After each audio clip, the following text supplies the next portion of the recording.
Sabi nila, dinodiyos sa natin mala pastor. Sabi, paano yung Diyos? Simple logic lang. Tulad na tayo sa reliyon. Tulad na tayo. Bakit? Nagsampulan ko sila, parang tulad yun, Hail Mary, full of grace. Be with us, hear me. Hindi naman natin hele. Anong hell? Hindi naman natin tinataas at pinupuri ang mga pastor dito. Sa magitan lamang ng una pa nilang panalangin, before pa tayo na-save sa Diyos mo ko saved, sila po'y una nang nanalangin. Nagsagipisyo, nag-ayuno na sila noon pa man. Wala pa tayo mas-save.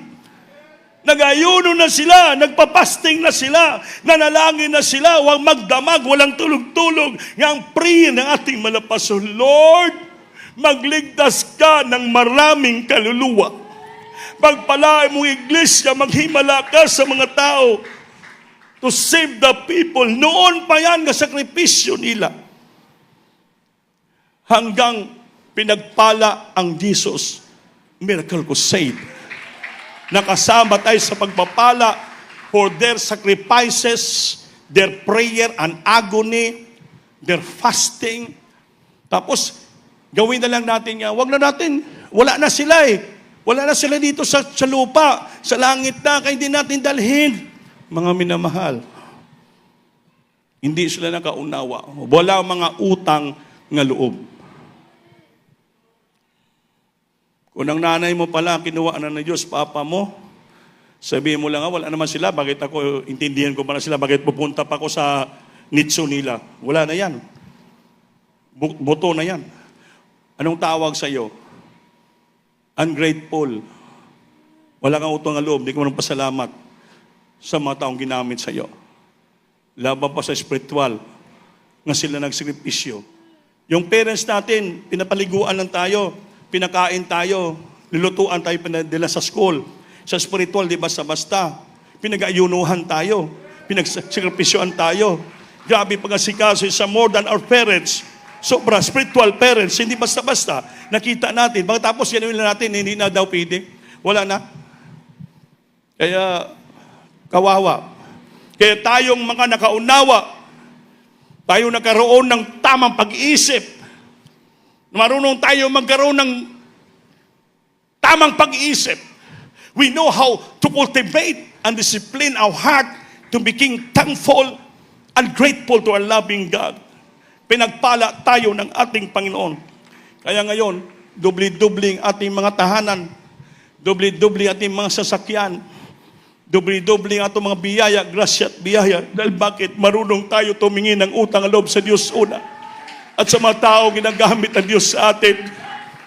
Hallelujah. Kung sabihin ng isang preacher doon, kinisyon nila, nag-preach.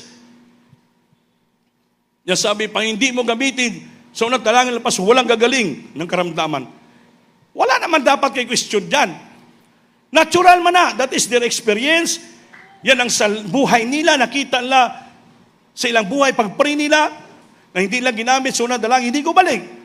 Nung nalangin sila, ginamit sa unang dalangin mga pastor sa pangalan ng Jesus, gumaling.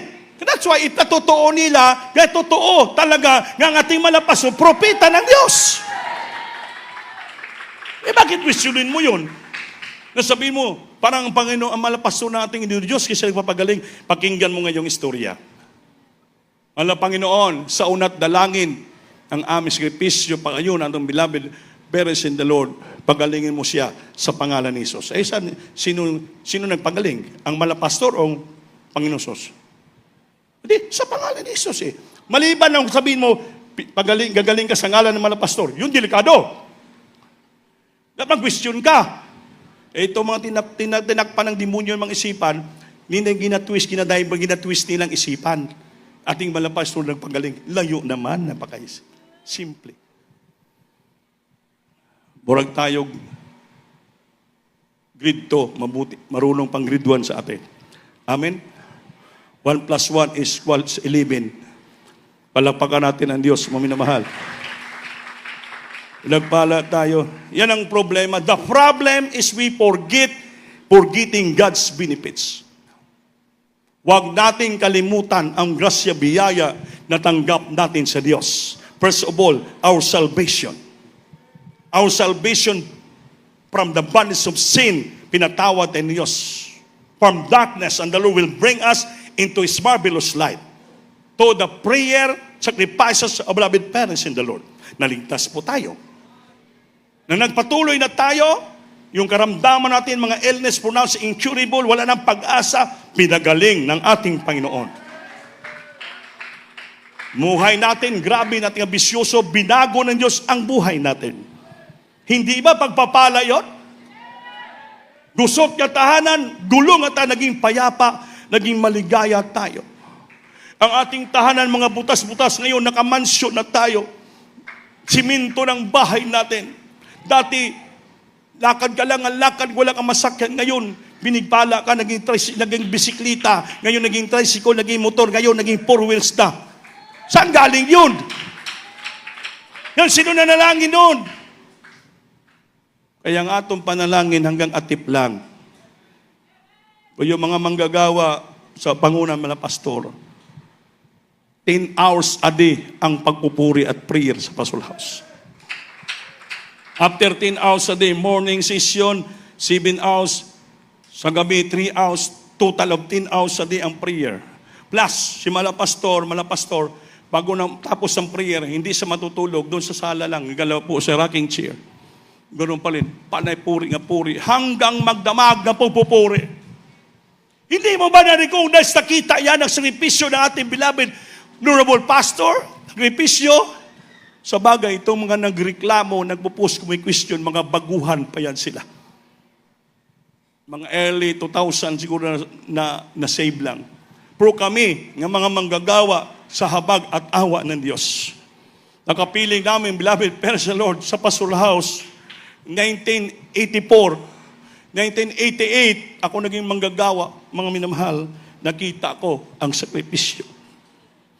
Natutulog ako sa bangko, mga bangko nga kahoy. Nagugulat ako, pagising ko sa umaga, mayroon akong kumot, habol na pagkabango. Nagulising ko, Kuya Herme, sino ba nagkumot sa akin? Pinagpala ka, Brandy. Bakit po? Bumaba ang malapastor, kinumutan ka. Umiyak ako. Lord, lumuhod ako, Lord. Salamat. Salamat, Lord. Sino ako? Propeta mo, bumaba. Kinumutan ako. Kaya marami mga circumstances na nakita ko nga the Lord is good and His mercy endureth forever. Through physically sa ating beloved parents in the Lord. Maraming mga bagay. Kaya nakakalungkot ibang mga Kristiyano. Makain kami sa lamisa, mga pastor. Dito mahaba ang lamisa. Ako pang pinaupo ng mga pastor sa kabisira. Ano ng kabisira? Yung front mismo ng lamisa. Imbis siyang upo doon, ako pinaupo. Ako tuloy ang pastor.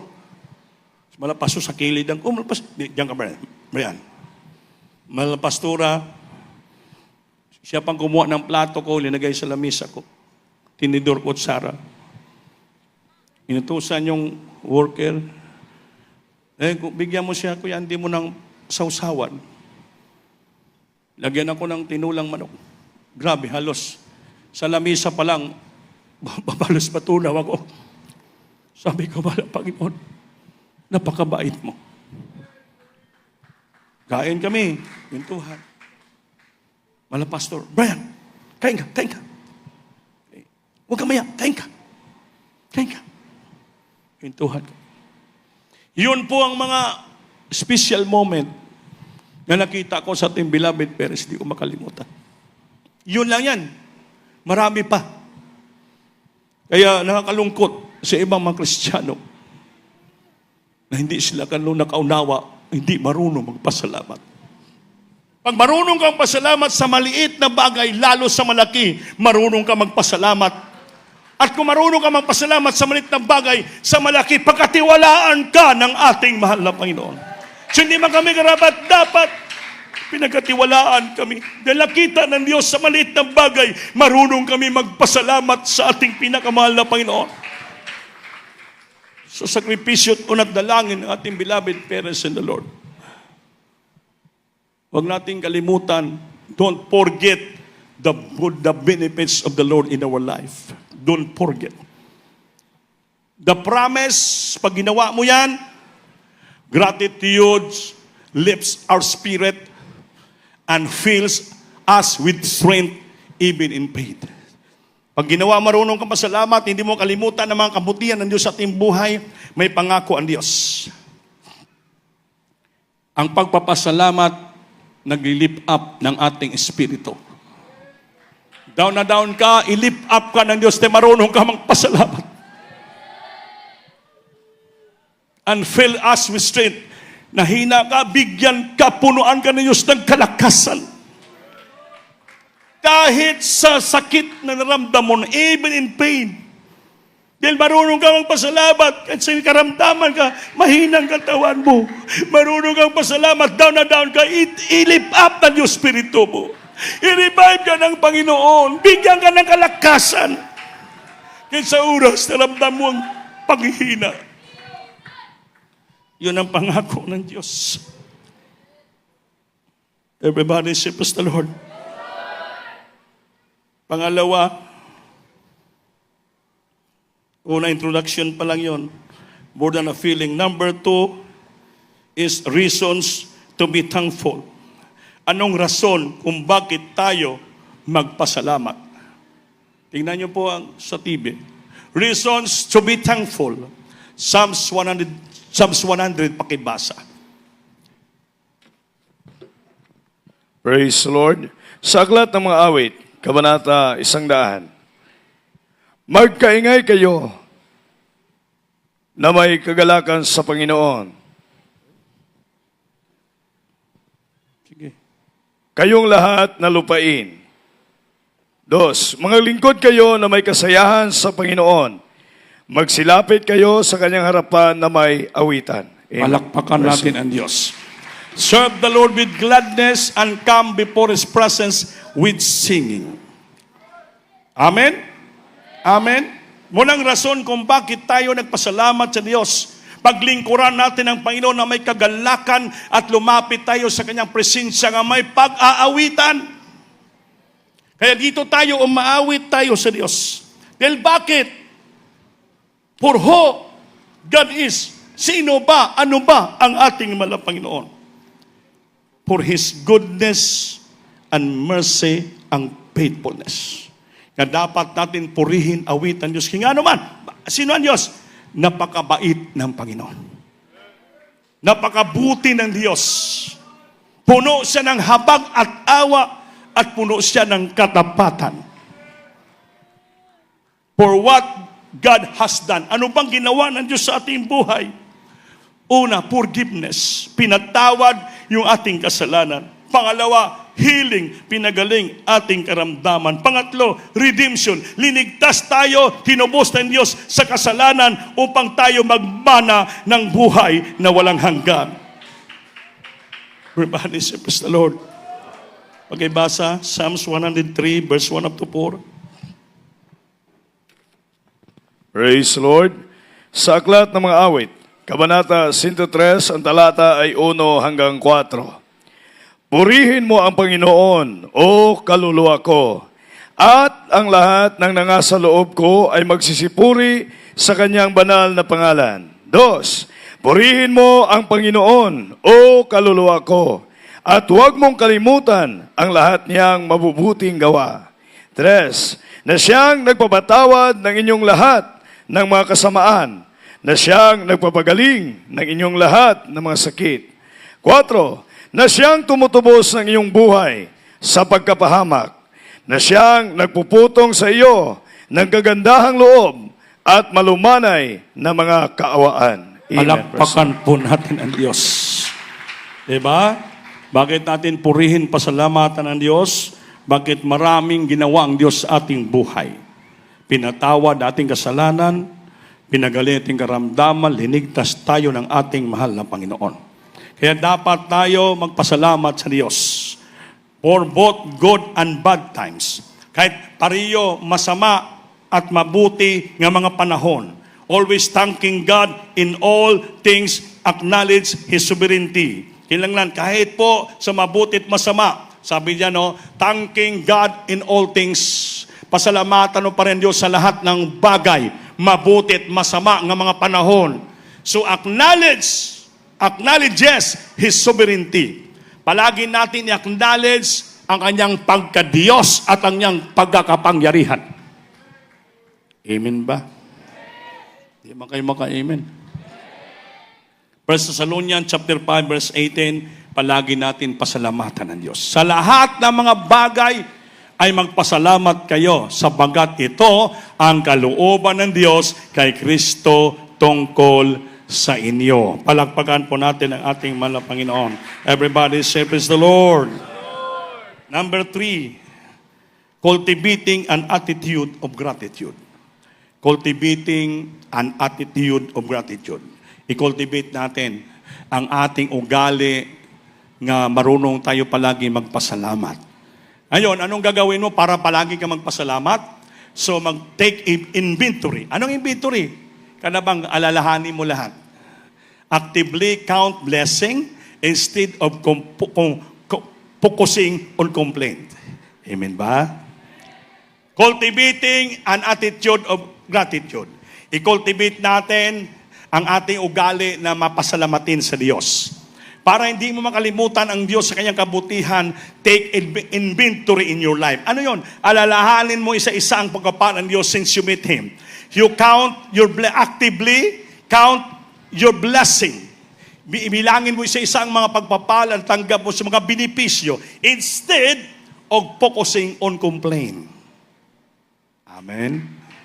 Hindi nga doon ka mag-focus sa puro reklamo. Amen. Wala ka na makuha sa reklamo. Always focusing on complaint. Uy, ano man yung mga choir member diri, mga tamad man eh. So mga martial diri, mga tamad man eh. Mga worker diri, mga tamad man diri. Amen. Ano ba yan si Brandy? Laki na ng tiyan.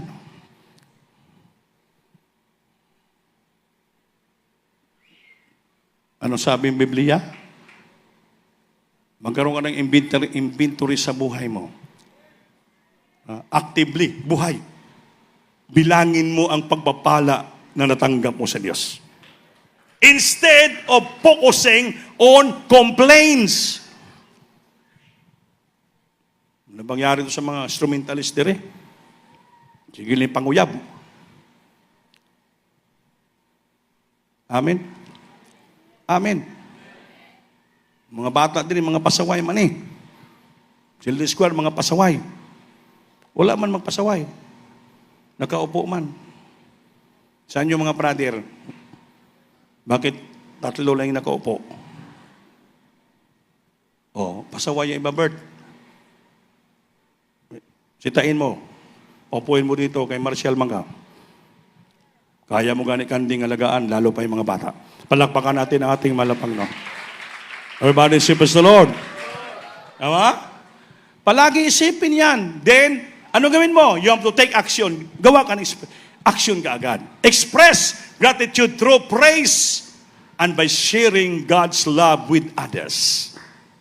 Amen? Una-una, count your blessing instead of focusing complaint. Di gawa ka ng aksyon kagad. Express, ipahayag mo ang iyong pagpasalamat sa pamagitan ng pagpupuri. Kaya palakpak ka dyan. Amen ka. Praise the Lord. Kaya ipahayag mo daw express your gratitude through praise by sharing God's love with others. I-share mo ang pag-ibig ng Diyos sa kapwa mo. Hindi yung kaptitisuran. Hindi yung mga reklamo. Hoy, wala yan. Hindi. I-share mo yung pag-ibig ng Diyos. Sister, pinagpala tayo, patuloy tayo. Magbigay tayo, magtulong tayo sa pledges, lahat. Magdala tayo ng pagkain dyan sa Pastoral House. Gawin natin. Kasi kulang yung mga daspan, kulang yung mga sahig, mga walis dyan, magdala tayo. Sharing God's love with others. Instead of focusing complaint. Ayaw ng Diyos yan. Kailangan palagi ka positibo. Marunong ka magpasalamat, cultivating an attitude of gratitude.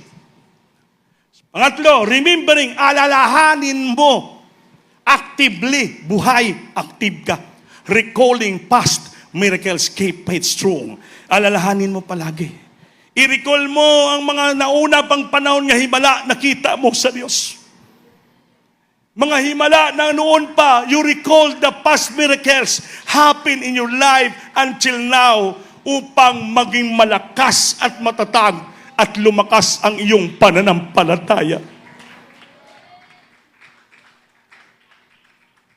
Ikaw mag-cultivate, i-cultivate mo ang puso mo. Magkaroon ka ng power of grateful heart. Ugali, attitude, ugali. Sa Bisaya, batasan. I-cultivate natin. Cultivate an attitude of gratitude. Last, remembering, active recalling past miracles.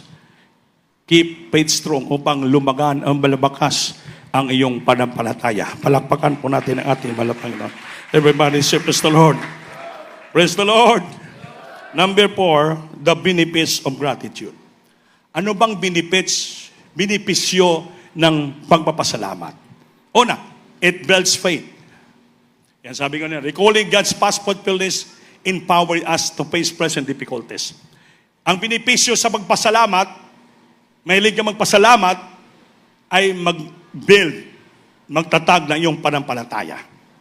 Alalahanin mo palagi ang katapatan ng Diyos sa buhay mo, kung paano ka pinagpala, at kung sa oras na hinarap mo ang mga ngayon ng mga kahirapan, kalisdanan sa buhay, pinalakas ka ng Diyos.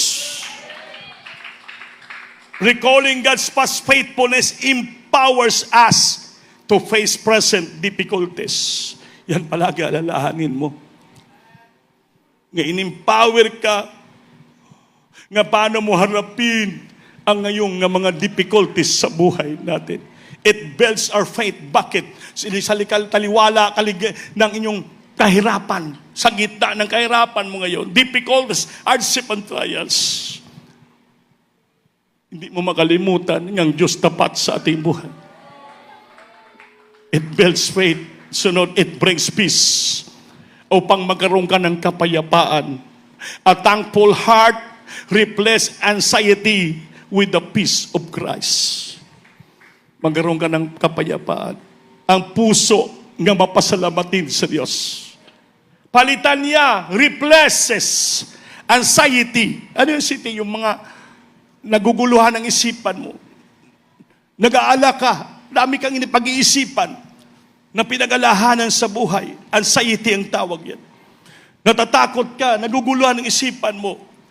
Pag marunong ka magpasalamat palagi sa Diyos, ang puso mo punong pagpasalamat, palitan ng Diyos ang anxiety sa puso mo ng peace of Christ. Kapayapaan ni Kristo. Sunod, it opens the door of joy. Bubuksan ng Diyos ang puso mo nang bigyan niya ng kasiyahan. Gratitude shift focus from what is lacking to what is given. Kung kulang ka sa kasiyahan sa puso, puro ka lang kalungkutan, alisin ng Diyos, palitan niya, shift focus. Kung anong kulang sa puso mo, wala kang kasiyahan, kagalakan, alisin ng Diyos. Palitan niya kung anong kulang sa puso mo, ibigay ng Diyos.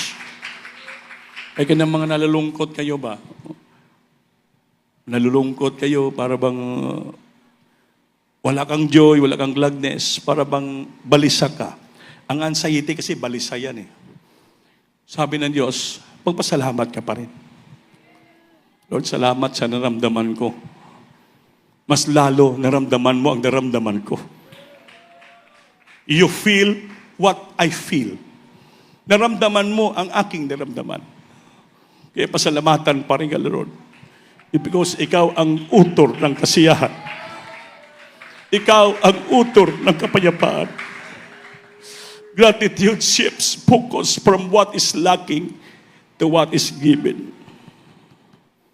Kaya mga minamahal, pinangaral ko to para malaman natin ang dapat gawin in times of difficulties, trials, problem in our life. Pasalamat lang. Kaya hindi ka kamustahin, pasalamat lang. Kaya hindi ka smilan, pasalamat lang. Kaya tiyamiran ka dyan, pasalamat lang. Hindi ka pansinin, pasalamat lang. Hindi ka sulat sa patuto, pasalamat pa rin. Amen. Sigaw-sigawang yan, pasalamat lang. Ang Diyos, alam niya kung anong kulang sa puso natin at dapat niyang ibigay. He opens the door to joy. Gratitude shifts focus from what is lacking to what is given. Kaya mga minamahal, katapusan, gratitude is a choice that transforms our heart and action. Ang pagpapasalamat, ito po'y pinili mo. It's a choice that transform. Upang matransform, mabago ang puso natin at ating mga ginagawa sa harapan ng ating mahal na Panginoon. Tandaan po natin yan. Gratitude is a choice that transforms our heart and action. Kaya palagi lang tayong magpasalamat upang baguhin ng Diyos ang puso natin at ating mga ginagawa kilos sa paglilingkod natin sa ating mahal na Panginoon. Amen ba? Lastly,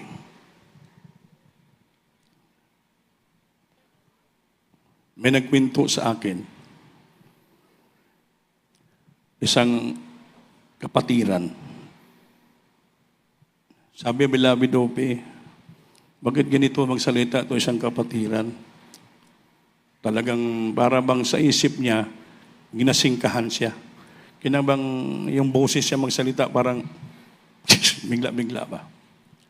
So mga minamahal, be careful sa ating mga istorya na hindi maka-heart ng ating kapwa. Maging soft-spoken tayo, malambot mag-istorya. Hindi yung bigla-bigla na parang lakas ng boses mo na parang sumisigaw ka. Kasi may makapatiran tayo nga hindi sila sanay sa ganon. Ang gusto nila, simple lang. Kaya, ang pagpapasalamatin, binili natin yan para mabago ang puso natin ating mga aksyon. Pag nakita mo ng video may nasaktan sa iyo, dapat baguhin mo yung aksyon mo. Sister, pasensya ka na ha. Medyo ganun lang ako magsalita kasi nasanay ako sa bahay namin. Marami kasing aso. Kaya pag hindi ko sigawan, hindi manahimik yung aso. Di sabi naman ng kapwa mo, Sister, hindi naman ako aso. Tao man ako. Amen? Sabihin, mag-pray tayo na makultivate yung puso natin, na mag-transform, magbago ang puso natin, at mga aksyon dito para maroon tayong magpasalamat sa ating pinakamamahal na Panginoon. Love one another. Magmahalan ang bawat isa. Magunawaan ang bawat isa. Magpasalamat ang bawat isa upang makuha natin ang ginagusto ng Diyos para sa atin. Upang maglingkod tayo na payapa, maligaya.